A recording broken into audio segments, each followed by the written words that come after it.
मैंने अपनी लाइफ से जो सीखा, मेरे को सबसे मतलब इम्पॉर्टेंट लेसन एक लगता है कि चीज़ों को कनेक्टिविटी में पढ़ो। जो चीज़ आप 7th स्टैंडर्ड में पढ़ चुके हो उसको 7th में इतना अच्छे से पढ़ो कि 8th में उसको अप्लाई कर सको, और 8th में जो पढ़ रहे हो आप उसको 9th में अप्लाई करके सीख सको। तो मतलब it's like a journey, it's not that कि आज एग्जाम ओवर हो गया तो it is not going to be used in the next step. तो आपको एक ये पता होता है आपको करना क्या है, बट वाकई में कैसे करना है ये चीज़ें समझने में मुझे वक्त लगा।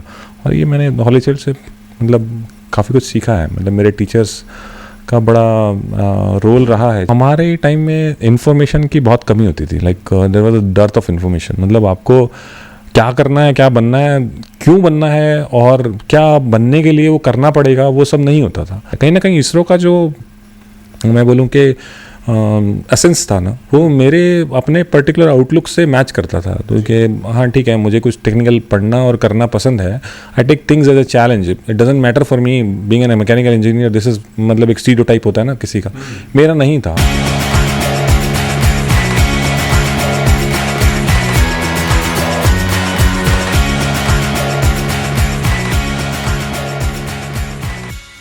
नमस्कार, मैं विवेक कुमार। आप देख रहे हैं होली चाइल्ड न्यूज़, और इस वक्त एक ऐसी शख्सियत हमारे साथ मौजूद हैं जो Holi child senior secondary school के पूर्व विद्यार्थी रहे हैं, और यहीं से इन्होंने इसरो तक की अपनी जो यात्रा है वो पूरी की है। और जो अभी चंद्रयान का जिक्र जो है बहुत हुआ, उसमें इनकी अहम भूमिका रही है। प्रवीण मोर जी हमारे साथ हैं। प्रवीण जी, आपको बहुत बहुत स्वागत है। Thank you sir, thank you for inviting.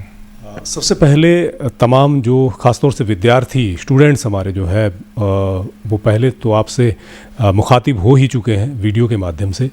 मैं जानना चाहूँगा कि इस विद्यालय को लेकर, स्कूल को लेकर किस तरह की यादें हैं आपकी?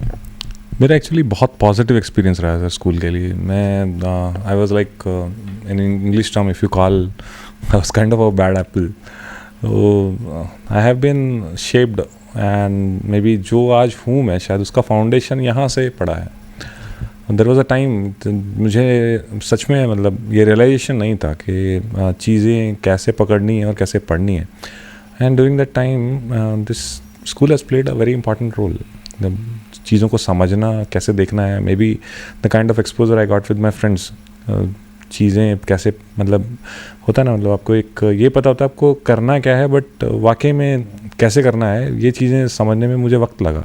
और ये मैंने होली चाइल्ड से मतलब काफ़ी कुछ सीखा है। मतलब मेरे टीचर्स का बड़ा रोल रहा है चीज़ों को ढंग से मतलब समझाने में। या मैं कहूँ एक होता है पढ़ना एक चीज़ है, बट उसको अप्लाई करना और उससे वो निकाल पाना जो उसका इंटेंडेड पर्पस है, कहीं ना कहीं वो मैंने पकड़ा है यहाँ से। बिल्कुल बिल्कुल। एक चीज़ और जानना चाहेंगे, जैसा कि आज आप आए और विद्यालय की अलग अलग कक्षाओं में आपने जो है विजिट किया, आपने तमाम विद्यार्थियों से इंटरेक्ट हुए, कैसा लगा आपको? किस तरीके से मुझे लगता है वो दौर भी याद आया होगा जब आप खुद क्लास में होते थे। हाँ जी, हाँ बिल्कुल। कहीं ना कहीं आप अपने आप को उन्हीं बेंचों पे कहीं एक जगह बैठा हुआ आप महसूस करते हो। Being a backbencher, I had an attention to be, at least connected with somebody sitting in the back. And yes, definitely. मैंने जब शुरू किया ना, कुछ चीज़ें मैंने पूछी उनसे, तो मैंने अपने अंदर एक्सपेक्ट किया था शायद कोई आंसर नहीं कर पाएगा, बट एक दो बार मुझे सरप्राइज़ हुआ। मतलब कुछ बच्चों ने आंसर भी किया चीज़ों का, और वो ओरिएंटेशन जो मैं मतलब एक्सपेक्ट करता हूँ कि एक बच्चे का होना चाहिए किसी सब्जेक्ट से रिगार्डिंग, वो था कुछ बच्चों का। It's very commendable actually. ISRO की यात्रा कैसे आपकी हुई, कैसे आप वहाँ तक पहुँचे, वो सफ़र किस तरीके का हुआ? देखो, आउटलुक एक ही था कि कुछ टेक्निकल पढ़ने को मिले, कुछ टेक्निकल करने को मिले, तो एक आउटलुक था ही। अगर मतलब जॉब प्रेफरेंस की बात करो तो there was some number of, मतलब जैसे होता है ना, जब आप प्रिपेयर करते हो तो आपके एग्ज़ाम निकलने शुरू होते हैं, तो एक के बाद एक आपके पास रिजल्ट आते हैं सामने। Then you got to choose, unless you मतलब नॉट इन अ पोजीशन कि आपकी प्रिपरेशन वहाँ तक पहुँचे जहाँ से कहीं ना कहीं अबव एवरेज एक्सपेक्टेशन बनती है आफ्टर एन इंजीनियरिंग ग्रेजुएट। तो जब तक वहाँ नहीं पहुँचती तब तक आपका एक आउटलुक नहीं होता है कि आप अपने बारे में नहीं सोचते क्या मतलब क्या ये जॉब प्रोफाइल मैच करता है मेरे आउटलुक को या नहीं करता है। But when you reaches to that level, the thought process आता है कि अच्छा मैं अप्लाई कर रहा हूँ एनजीसी में, या मैं अप्लाई कर रहा हूँ आईसीएल में, या एनटीपीसी में कर रहा हूँ, या डीआरडीओ, इसरो या बीआरसी कर रहा हूँ। इनमें क्या डिफरेंस है एक्चुअली, क्या एक्सपेक्टेशन है जॉब का, और क्या ये प्रोफाइल मुझे क्या डिलीवर करने वाला है। एक कॉमन लेवल ऑफ अंडरस्टैंडिंग रहता है। ये अंडरस्टैंडिंग आपके पास +2 के बाद नहीं होता है, 10th के बाद नहीं होता है जब आपको स्ट्रीम चूज़ करनी होती है, बट इंजीनियरिंग के बाद आपके पास इतना अंडरस्टैंडिंग आ जाता है लाइफ को लेके कि हाँ ये प्रोफेशन मुझे ये देने वाला है, ये प्रोफेशन मुझे ये देने वाला है। कहीं ना कहीं इसरो का जो मैं बोलूँ कि एसेंस था ना, वो मेरे अपने पर्टिकुलर आउटलुक से मैच करता था। तो कि हाँ ठीक है, मुझे कुछ टेक्निकल पढ़ना और करना पसंद है, I take things as a challenge, it doesn't matter for me being an mechanical engineer, this is मतलब एक स्टीरियोटाइप होता है ना किसी का, मेरा नहीं था। I am ready to be expose to something electronics even in coding. तो वो कहीं ना कहीं वो चीज़ें धीरे धीरे मतलब जैसे इंजीनियरिंग के बाद हुआ, क्लियर होने हुए शुरू हुए एग्ज़ाम्स, तो तब वो समझ में आया कि हाँ this may B the right job. That time I made my mind कि हाँ मुझे जॉब करना है, तो this is the right option to apply for. Praveen ji, आपका जो दौर था उस दौर में जिस तरीके से आप लोग बहुत सी चीज़ें आप लोगों को नहीं भी मालूम थे कि क्षेत्र में जाना है, किस तरह के कॉम्पिटिटिव एग्ज़ाम्स होते हैं, उस दौर से लेके आज में कितना बदलाव आप देख पा रहे हैं? देखो हमारे टाइम में इन्फॉर्मेशन की बहुत कमी होती थी, like there was a dearth of information. मतलब आपको क्या करना है, क्या बनना है, क्यों बनना है और क्या बनने के लिए वो करना पड़ेगा, वो सब नहीं होता था। बट आज के दौर में which I can see from a distance, like it's not that I am an applicant today, but at least being at the level of understanding कि हाँ टेक्निकल नॉन टेक्निकल और मैं बोलूँ मैनेजरल पॉइंट ऑफ व्यू से क्या requirement है market का, क्योंकि आप ही नहीं आपके साथ वाले भी ग्रो कर रहे होते हैं ना पैरेलल फील्ड्स में, तो आप उनको देख के समझ पाते हो कि अच्छा ये पर्टिकुलर डोमेन में जाने के लिए आपको ये करना पड़ता है। तो आज के दिन मैं देखूँ तो मुझे समझ में आता है कि आज के दिन इन्फॉर्मेशन बहुत अवेलेबल है, and that information somehow is causing confusion आज। मतलब आपको 4 चीज़ें नहीं बन सकते अब लाइफ में, आपको फोकस रहना होता है कि आपको हाँ ये करना है, तो कंपैरेटिवली वो गोल अचीव करना थोड़ा आसान हो जाता है। तो आप चारों फील्ड में सपोज अगर इफ़ आई एम अबव मतलब एवरेज, मैं मेरे पेंटिंग स्किल्स हैं और मैं स्पोर्ट्स में भी एक अबव मैं एवरेज हूँ, तो मेरे लिए एक चैलेंज आ जाता है other shall opt for sports और मे बी ड्राइंग। तो वो जो चीज़ है ना आज के दिन बच्चों में दिखाई देती है। मतलब आई वुड से कि ये एक पॉजिटिव चीज़ भी है कि आप एक से ज़्यादा अच्छी चीज़, एक से ज़्यादा चीज़ों में अच्छा कर पा रहे हो, बट इसके साथ एक चैलेंज भी आता है कि which one you shall choose for a career. तो वहाँ आज के दिन बच्चे खड़े होते हैं, मतलब दिखाई देता है ये देख के कि हाँ आज के दिन बच्चों के पास वो इन चीज़ों में अच्छे हैं, इसमें से चूज़ करना है। Whereas in our time we were not knowing which one we are better at, maybe because of skill development इतने अपॉर्चुनिटीज़ नहीं होती थी जो आज के दिन इंटरनेट लेकर आया है हमारी लाइफ में, जो पहले नहीं था। बट ये है, दिखाई देता है ये। बात चंद्रयान की कर लेते हैं, उसमें किस तरह की भूमिका आपकी रही और किस तरह की यादें हैं उस अभियान को लेकर? एक्चुअली चंद्रयान या फिर कोई भी इसरो का प्रोजेक्ट हम लोग क्या करते हैं, मेरा जो डोमेन है मेरा नॉन डिस्ट्रक्टिव टेस्टिंग का डोमेन है।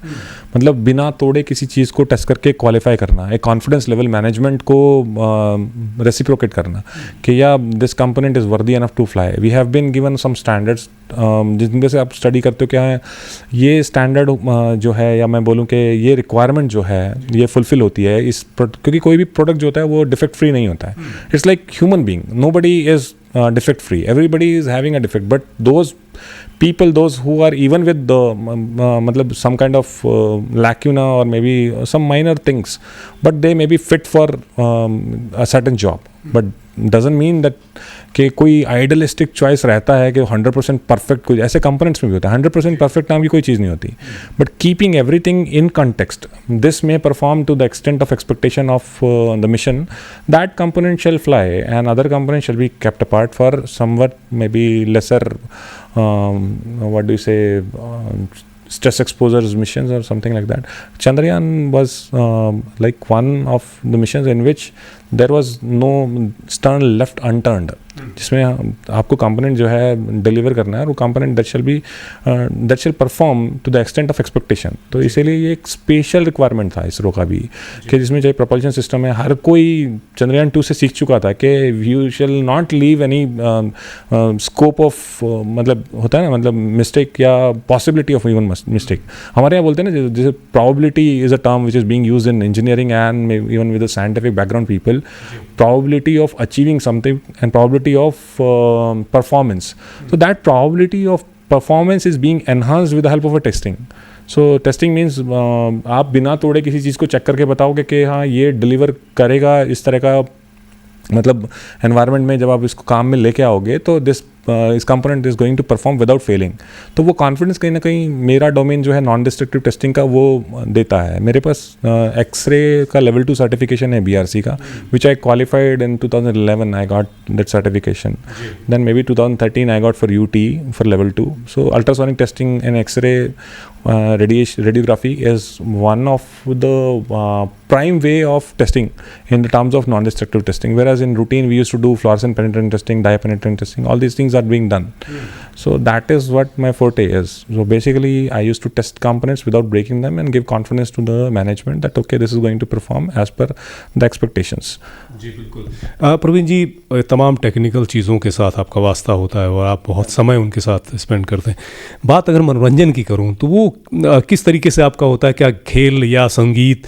वो ज़रूर बताएं आप. I am very fond of Punjabi music, so I used to listen it a lot. मतलब वो रूटीन में जब भी मेरे को टाइम मिलता है तो I used to play and then enjoy myself. I used to entertain myself. और जहाँ तक खेलने का सवाल है, I am a sporty person, but being lazy, I don't take what do you say, initiative to go for a sports. But if somebody is there to ask, I'll definitely accompany. So badminton is one of the things which I used to do whenever, when we are having a free time and 2 or 3 friends are there, we'll go and play. Or maybe 4 are there. Duels we used to play. So yes, I like playing. आखिर में तमाम जो हमारे दर्शक देख पा रहे हैं, ख़ासतौर से स्टूडेंट्स देख पा रहे हैं, उन्हें किस तरीके से आप बूस्टअप करना चाहेंगे? कैसे उन्हें वो अपनी ज़िंदगी में ऊंचाइयों को छू सकते हैं, अपने सपनों को साकार कर सकते हैं? आप क्या टिप्स देना चाहेंगे? देखो, सपने इंसान को देखने चाहिए और बिना ये सोचे समझे कि क्या सच में ये अचीवेबल है या नहीं है. दिस इज़ लाइक एन मतलब Orthodox sort of mentality. You cannot do this, you cannot do that. Anybody can do anything. And the only thing is they shall be provided opportunity to perform. तो देखना चाहिए सपने. सपने नहीं देखता इंसान तो कहीं ना कहीं वो अपने ही पॉसिबिलिटीज़ को, जो अचीवेबल पॉसिबिलिटीज़ होती हैं, उसको नीचे लेके आता है. और जहाँ तक आज के बच्चों का सवाल, देखो मैंने अपनी लाइफ से जो सीखा, मेरे को सबसे मतलब इंपॉर्टेंट लेसन एक लगता है कि चीज़ों को कनेक्टिविटी में पढ़ो. जो चीज़ आप 7th स्टैंडर्ड में पढ़ चुके हो उसको 7th में इतना अच्छे से पढ़ो कि 8th में उसको अप्लाई कर सको. और 8th में जो पढ़ रहे हो आप उसको 9th में अप्लाई करके सीख सको. तो मतलब it's like a journey. It's not that कि आज एग्जाम ओवर हो गया तो it is not going to be used in the next step. Basically science oriented subjects are very much related. Even non scientific related domains, even geography, history is also this also progress in a similar fashion. But still being a student of science I must say कि अगर आप 7th 8th 9th 10th जब भी मतलब उसका actual period है चीज़ों को समझने का, उनको अप्लाई करने, अगर आप उनको ढंग से सीख लेते हो तो then it become very easy to progress further. It's like जब आप 2nd स्टेप पे खड़े हो तो 3rd पे जाना आसान है, but from the ground if you want to jump to 3rd it's bit difficult. That is a kind of challenge which people in our age used to face. कि आपने कुछ मिस कर दिया या कुछ मतलब थोड़ा सा लाइटली पढ़ लिया, फाइनली एग्जाम ओवर हो गया, नाउ यू स्टार्टेड थिंकिंग कि नेक्स्ट स्टेप में हम लोग परस्यू कर जाएंगे. बट प्रॉब्लम वहाँ आती थी कि आपको बैकग्राउंड नहीं पता था. टीचर स्टार्ट एक्सपेक्टिंग कि भाई ये तो ऑलरेडी लास्ट क्लास में पढ़ा है, या this is like very trivial या एक्सपेक्टेड है, ये तो आना ही चाहिए उसको. तो वो जो एक्सपेक्टेशन है कहीं ना कहीं वो मतलब बच्चे के लिए थोड़ा डिफ़िकल्ट हो जाता है उसको मतलब मैच कर पाना और फिर आगे उन चीज़ों से सीख पाना. तो मैं बोलूँगा कि most important thing is come से कम जो मतलब आज आप पढ़ रहे हो उसको, चाहे एग्ज़ाम हो जाए बट एक टाइम दो, आप उसको रिवाइज़ करो. फर्दर एग्जाम्स के बाद 1 हफ्ते का ब्रेक लो जब भी आपकी छुट्टियां होती हैं, उसके बाद आप एंजॉय करना शुरू करो. बाकी चीज़ों में टाइम अपना फुल टाइम डिवोट करो, बट उसको कहीं ना कहीं रखो, उसको रिपीटेड रिवीजन में रखो, क्योंकि चीज़ें कनेक्ट होती हैं और फिर आगे जाके वो एक के बाद एक बिल्ड करके ना आगे लेके जाती हैं. एक कॉट है बड़ा प्यारा सा, लिटिल, मेरे एक्चुअली रूम में लगा होता था इंजीनियरिंग के बाद. Time I used to look at the back side of my entry door and I used to smile. Little progress every day ends up to a big result. मतलब आप धीरे धीरे जब चीज़ें जोड़ना शुरू करते हो, सीखना शुरू करते हो, एक टाइम आता है कि आप खुद से ही स्टंट हो जाते हो, यार सच में मेरे को ये सब आता है क्या. देन जो कॉन्फिडेंस डेवलप होता है ना, दैट इज़ एक्चुअली रिमार्केबल. तो ये चीज़ है. बिल्कुल. प्रवीण जी, आपने हमसे बातचीत की और ख़ास तौर से तमाम जो स्टूडेंट्स हैं वो इस बातचीत को सुनकर कहीं ना कहीं मोटिवेट होंगे, उनका आत्मविश्वास बढ़ेगा, ज़िंदगी में जिन सपनों को वो देख रहे हैं उन्हें पूरा करने की दिशा में वो तेज़ी से आगे बढ़ते हुए नजर आएंगे. इतनी खूबसूरत बातचीत के लिए आपका बहुत बहुत शुक्रिया. Thank you sir, you are most welcome.